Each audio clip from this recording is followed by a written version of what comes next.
नमस्कार दोस्तों, सरकारी भर्ती में आपका स्वागत है।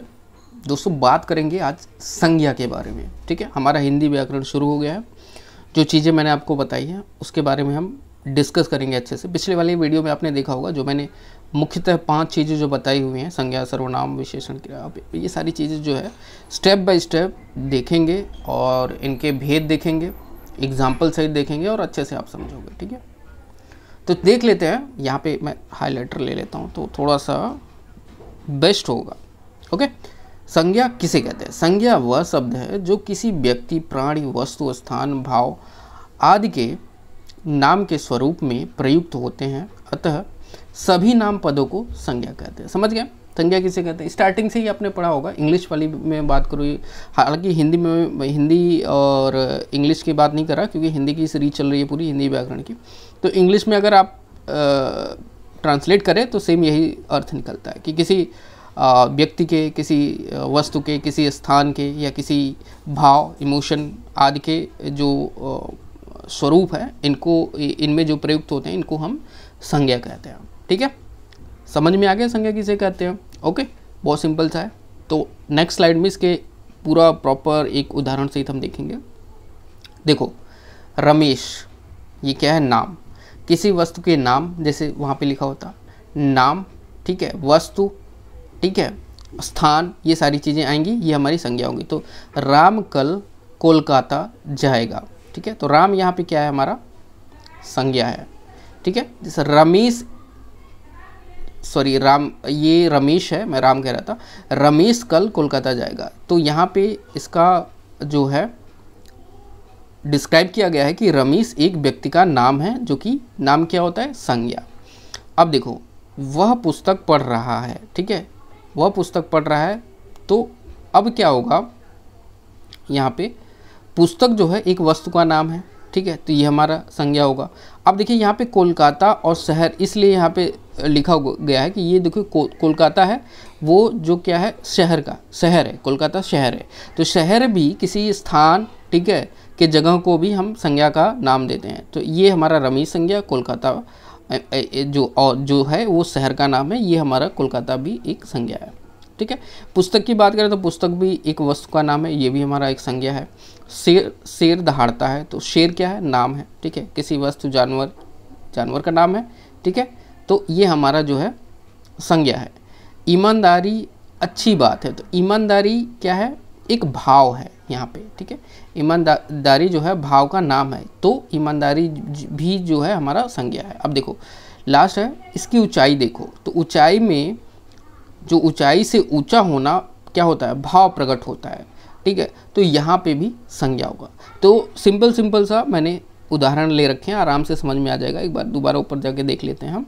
संज्ञा देखो, व्यक्ति, याद रखना है, कोई व्यक्ति आ जाए, प्राणी, वस्तु या स्थान या भाव हो, वो हमारा संज्ञा कहलाता है। ठीक है, एग्जाम्पल में यहाँ पे आप लोगों ने देख लिया है। ठीक है, नेक्स्ट स्लाइड में चलते हैं। देखो, संज्ञा की पहचान की हम देखेंगे। ठीक है, संज्ञा की पहचान क्या है? ठीक है, तो देखो, संज्ञा की पहचान निम्नलिखित लक्षणों के आधार पर संज्ञा को पहचाना जाता है। तो संज्ञा देखिए हमारे क्या है? प्राणीवाचक और अप्राणीवाचक जो है हमारे वाचक शब्द होते हैं। ठीक है, तो प्राणीवाचक क्या शब्द है? जैसे बच्चा, इसमें जान है, प्राणीवाचक शब्द है।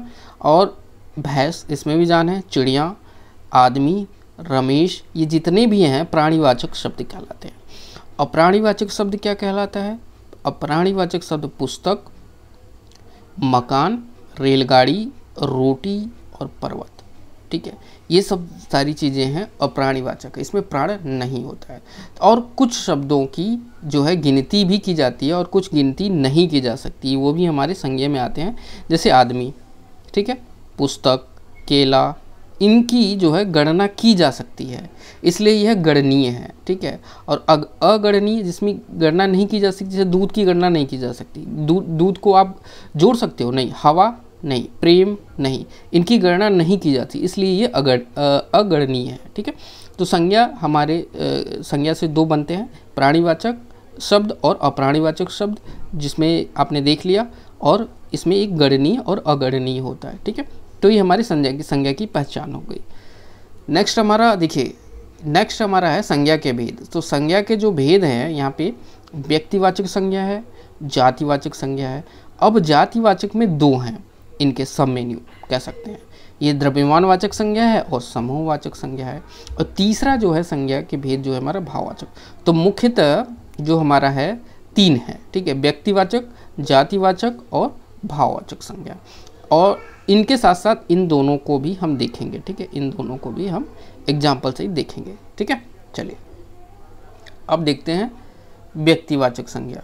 तो व्यक्तिवाचक संज्ञा में वह शब्द जो किसी एक वस्तु, ठीक है, स्थान आदि का बोध करवाता है उसे व्यक्तिवाचक संज्ञा कहते हैं।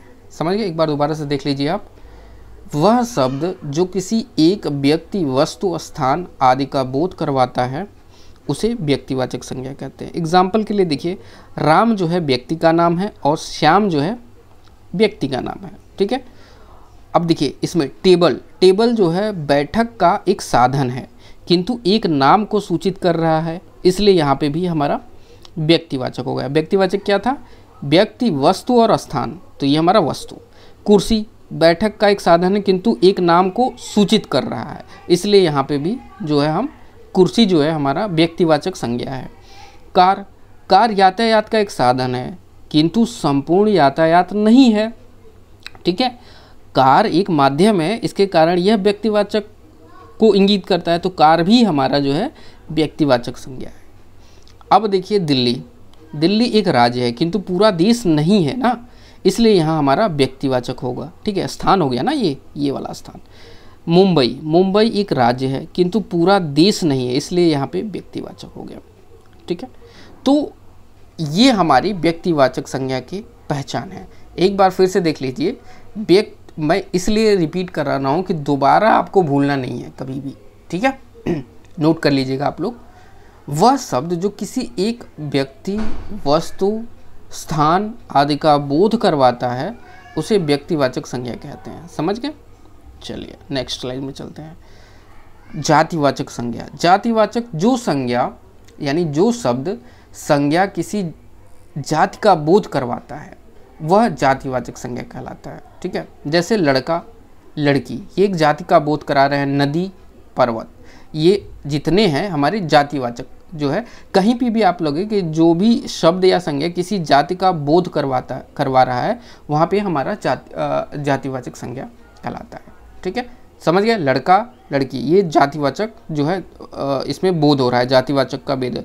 नदी, पर्वत, दोनों आपस में मेल कर रहे हैं, ठीक है, तो हमारा जातिवाचक जो है संज्ञा कहलाता है, ठीक है।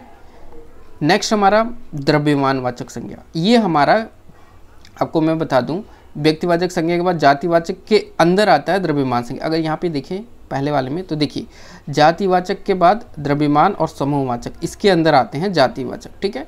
तो चलिए ये है जातिवाचक संज्ञा। तो जातिवाचक संज्ञा है जिन संज्ञा शब्दों से किसी धातु, द्रव्य, सामग्री, पदार्थ आदि का बोध हो उसे द्रव्यमानवाचक संज्ञा कहते हैं, ठीक है। एग्जाम्पल के लिए देख लेते हैं। गेहूँ जो है भोजन की एक सामग्री है। तो क्या मैंने बोला यहाँ पे? जिस संज्ञा शब्दों से किसी धातु, द्रव्य और सामग्री, 3, और साथ में उसके बाद पदार्थ, 4, धातु, द्रव्य, सामग्री, पदार्थ आदि का बोध हो उसे हम द्रव्य जो है वाचक संज्ञा कहते हैं। तो गेहूँ जो है हमारा भोजन की सामग्री है, चावल जो है हमारी भोजन की सामग्री है, घी जो है भोजन की सामग्री है, सोना आभूषण के लिए एक द्रव्य या पदार्थ है, ठीक है, तो ये हमारा भी द्रव्यवाचक संज्ञा होगा। चांदी आभूषण के लिए एक पदार्थ है, तो यहाँ पे भी चांदी जो होगा हमारा द्रव्यवाचक संज्ञा होगा, ठीक है। तांबा भी हमारा एक धातु है, तो धातु भी हमारा द्रव्यवाचक संज्ञा है। ऊन वस्त्र के लिए एक सामग्री है, ठीक है, तो जो सामग्री है ये हमारा किस में आता है? ये हमारा द्रव्यवाचक संज्ञा में आता है, ठीक है। तो याद रख लीजिएगा कि जो 4 शब्द जहाँ पे आपको दिखे, धातु, द्रव्य, सामग्री और पदार्थ, तो वहाँ पे हमारा द्रव्यवाचक संज्ञा कहलाता है, ठीक है। नेक्स्ट स्लाइड, समूहवाचक संज्ञा। अब देखो, जिन संज्ञा शब्दों में से किसी एक व्यक्ति का बोध न होकर पूरे समूह यानी समाज का बोध हो वह समूहवाचक जो है संज्ञा कहलाता है, ठीक है, जिसको बोलते हैं समुदायवाचक कहते हैं, ठीक है, संज्ञा कहलाता है। अब यहाँ पे देख लीजिए सेना जैसे है, ठीक है, सेना में कई सैनिक, यहाँ पे देख सकते कई सैनिक होते हैं। यहाँ समूह की बात की जा रही है। सेना में बहुत सारे सैनिक होते हैं तो समूह होता है ना सेना का। तो यही चीज़ यहाँ पर है, जिन संज्ञा शब्दों में किसी एक व्यक्ति का बोध न होकर, कोई एक व्यक्ति स्पेशल एक व्यक्ति का बोध नहीं करा जा रहा है, पूरे समूह यानी समाज का बोध हो, उसमें पूरा ग्रुप हो ना, उसको जो है समूहवाचक संज्ञा कहते हैं। तो सेना हो गया, सेना में जो है ग्रुप रहते हैं, ठीक है, उसमें जो है समूह बना रहता है। पुलिस का भी अपना एक डिपार्टमेंट है, पुलिस हर स्थान पे होता है, राज्य देश, ठीक है, और उसी बड़े रूप को इंगित करता है, ठीक है। तो ये भी हमारा एक समूह हो गया। पुस्तकालय में एक किताब थोड़ी रहेगा, बहुत सारी रहेंगे। तो यहाँ पे पुस्तकालय में अनेक पुस्तक होते हैं, ठीक है, यहाँ किसी एक पुस्तक की बात नहीं की जा रही है, तो भी हमारा पुस्तकालय जो है समूहवाचक संज्ञा है। दल में अनेक नेताओं से मिलकर बनता है दल या समूह, ठीक है, तो ये भी हमारा क्या है, समूहवाचक संज्ञा है। और जो है समिति, ठीक है, समिति में अनेक व्यक्तियों से मिलकर एक समिति बनती है, एक बैठक बुलाई जाती है, वहाँ पे बहुत सारे लोग आते हैं, ठीक है। तो ये भी एक हमारा समूह का निर्माण करता है, ठीक है। तो ये भी हमारा समिति जो है समूहवाचक संज्ञा है। आयोग छोटा तो है नहीं, आपको पता होगा, ठीक है। आयोग का गठन किसी खास उद्देश्य के लिए किया जाता है, ठीक है। इसमें अनेक सदस्य आते हैं, ठीक है, जो भी रहते हैं आयोग में, कभी जाते होंगे अपने पार्लियामेंट, ये सारी चीज़ें में देखते होंगे, बहुत सारे लोग रहते हैं, ठीक है। तो यहाँ पे भी एक हमारा ग्रुप है, ठीक है, ग्रुप मतलब समूहवाचक संज्ञा है, ठीक है। और लास्ट हमारा परिवार तो आप समझिएगा, परिवार में एक परिवार थोड़ी ना, एक परिवार में अनेक सदस्य होते हैं, यहाँ तक कि 2 से 3 पीढ़ी भी कहलाती है ये पूरा समूह, ठीक है। तो इनको जो है हम समूहवाचक संज्ञा कहते हैं, ठीक है। तो आपको बहुत ही आसानी से समझ में आ गया, आपके लिए 1-2 नहीं, मैं 4, 5, 7 एग्जाम्पल्स लेके आता हूँ, ठीक है, कि कम से कम आप लोग अच्छे से समझो। और ये नहीं, मेरा फोकस ये नहीं है कि बस मैं आपको पढ़ा दूँ, मेरा फोकस ये है कि कम से कम आप जो है अच्छे से समझें और समझ लीजिए, तो मेरे लिए ये काफ़ी है, ठीक है। और एक चीज़ मैं आपको बताना चाहता हूँ, अगर आप चैनल पे नए हैं तो प्लीज़ हमारे चैनल को सब्सक्राइब कर लीजिए, क्योंकि यहाँ पे हिंदी व्याकरण से जो है पूरी सीरीज चल रही है, और साथ में अलग जो है जो भी सब्जेक्ट्स हैं उनके भी जो है प्लेलिस्ट बनी हुई है, आप जाके प्लेलिस्ट में वीडियोस देख सकते हैं, ठीक है। सब कुछ मिल जाएगा आपको यहाँ पे, ठीक है। तो और आने वाले जो भी गवर्नमेंट एग्ज़ाम हैं, ठीक है, उनके सबके फ्री में तैयारी भी कराई जाती है। और साथ में आप लोग टेलीग्राम ग्रुप ज़रूर ज्वाइन करके रखिएगा, क्योंकि वहाँ पे मैं हमेशा जो है आपको quiz, current affair, PDF share करता रहता हूँ, तो आपके लिए बेनिफिट होगा, ठीक है। तो ये सारी चीज़ें जो है आप लोग करके रखिएगा, ठीक है। नेक्स्ट चलते हैं, भाववाचक संज्ञा। तो भाववाचक संज्ञा क्या कहलाता है, तो देखो भाववाचक में क्या है कि जिन संज्ञा शब्दों से पदार्थों की अवस्था, याद रखना, पहला, जिन संज्ञा शब्दों से पदार्थों की अवस्था, गुण, दोष, धर्म, दशा आदि का बोध हो, ठीक है, वहाँ जो है हमारा भाववाचक संज्ञा कहलाता है, ठीक है। एग्जाम्पल में देखिए, बुढ़ापा क्या है, एक जीवन की एक अवस्था है। तो यहाँ पे मैंने क्या बोला, अवस्था, याद रखना, भाववाचक में 4 चीज़ें, ठीक है, 4 नहीं 5, 1 2 3 4 5 है। अवस्था, गुण, दोष, ठीक है, गुण दोष तो एक ही में मान सकते हो, ठीक है, योजक चिन्ह लगा हुआ, गुण दोष, ठीक है, अवस्था, गुण दोष, धर्म और दशा, ये याद रखना। तो बुढ़ापा क्या है, बुढ़ापा हमारा भाववाचक है, भाववाचक संज्ञा। बुढ़ापा एक जीवन की अवस्था है, तो यहाँ पे हमारा भाववाचक हो गया। अब देखिए ये मिठास जो है, मिठाई का एक गुण है, गुण जो होता है हमारा क्या होता है, भाववाचक होता है। देखिए यहाँ पे गुण भाववाचक। क्रोध, ठीक है, क्रोध एक भाव या दशा है, ठीक है। तो भाव और दशा के लिए यहाँ पे भाववाचक संज्ञा। अब देखिए यहाँ पे हर्ष एक भाव या दशा है, तो यहाँ पे भी हमारा भाववाचक संज्ञा होगा। यौवन स्त्री की एक दशा है, तो यहाँ पे भी हमारा एक भाववाचक संज्ञा होगा।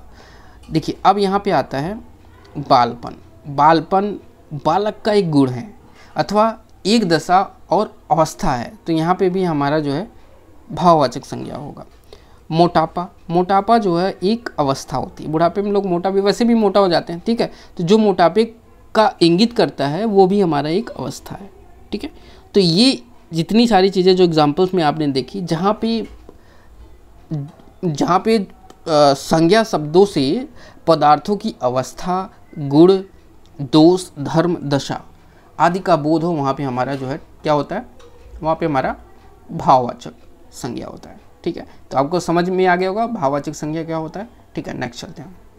अब पूरा का पूरा कंप्लीट है, इसमें 3 ही था। ठीक है, लास्ट हमारा भाववाचक था, क्योंकि अगर आप यहाँ पे देखें तो व्यक्तिवाचक और जातिवाचक के बाद भाववाचक था। ये दोनों मैंने ग्रुप जो इसके सब हेडिंग्स थे जातिवाचक के। ठीक है, तो वाचक के 2 भेद होते हैं, द्रव्यमान वाचक संज्ञा और समूहवाचक संज्ञा। तो ये चीज़ें आसानी से आपको समझ में आ गई। कंप्लीट जो है ये संज्ञा आपको समझ में आ गया होगा। ठीक है, तो दोस्तों उम्मीद करता हूँ वीडियो पसंद आया होगा। अगर आप कुछ पूछना या जानना चाहते हैं तो आप जो है वीडियो के कमेंट बॉक्स में जाके कमेंट कर सकते हैं। और आप लोगों से एक बार फिर से मैं रिक्वेस्ट करना चाहूँगा, प्लीज़ हमारे चैनल को सब्सक्राइब करके रखे रहें, क्योंकि हमारे आने वाले वीडियोज़ जब भी आए आपको तुरंत पता चल जाए। और साथ में आपको यहाँ पे एक बेनिफिट ये है कि कोई भी गवर्नमेंट जॉब आता है, ठीक है, उनके प्लान, स्ट्रेटेजी और साथ में चैप्टर वाइज आप लोगों के कोर्स कराए जाते हैं बिल्कुल मुफ्त में। और इसके साथ टेलीग्राम ग्रुप ज़रूर ज्वाइन करके रखिए आप लोग, क्योंकि कभी कभी नोटिफिकेशन या कुछ नहीं मिल पाता, तो टेलीग्राम ग्रुप ज्वाइन करके रखेंगे तो वहाँ पर वीडियोज़ भी शेयर होती हैं, PDF भी, क्विज़ भी, करंट अफेयर, ये सारी चीज़ें, तो आपको तुरंत पता चल जाएगा सारी चीज़ों को। ठीक है, तो मिलते हैं व्याकरण के अगले वीडियो में। ठीक है, तो उम्मीद करता हूँ दोस्तों वीडियो पसंद आएगा। मिलते हैं नेक्स्ट वीडियो में। Thanks for watching this video. Have a nice day.